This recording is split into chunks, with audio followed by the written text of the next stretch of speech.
and welcome to He Lived, Heaven's live video devotional.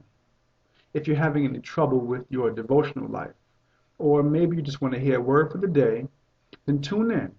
Don't forget to bring your Bibles, and let me kick some flavor in your ear.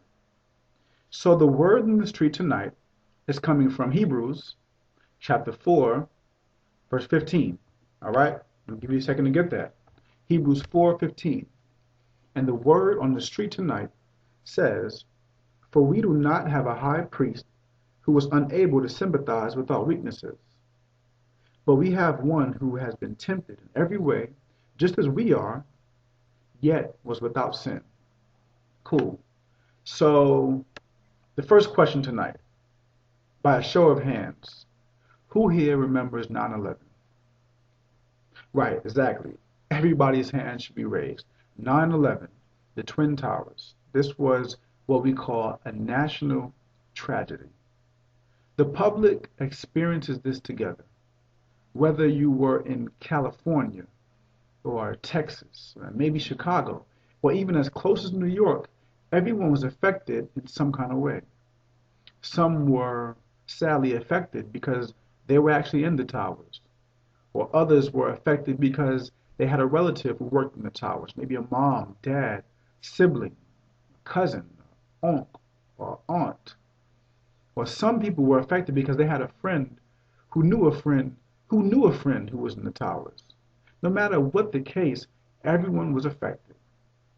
When national tragedy happens, the public experiences it together.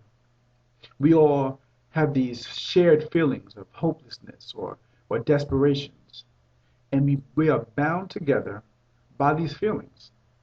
But what helps us get through it is that everyone around us feels the same way. You look to your left and to your right, and this person understands you because we all went through a national tragedy together. And while that may be all well and good, I wonder how much worse is it for someone who is struck with a private tragedy? How much worse is it for you when you're struck with a private tragedy? No one knows you're sick.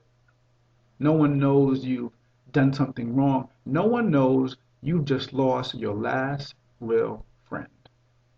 That's isolation. It's like seeing the world through a window where there's happy people on one side and on the other side it's just you. But the word in the street tonight told us that we actually have someone who can sympathize with us, and not only sympathize, but feel, and he has felt, what we're feeling. If you're lost or you don't know which way to go, you're doubting if you have the wrong way, sometimes you make decisions and you have to hold on to that choice without any further assurance that what you've done is right. But I'm here to let you know that while you may feel lost, you are not alone. Jesus Christ came and he felt what you're feeling. He experienced what you're going through. And he's there to help you go through it as well. So the next time, or even if now you are struck with a private tragedy that no one else around you is able to understand, remember that while you may feel lost, you are not alone. Have a good night, and I'll see you again tomorrow.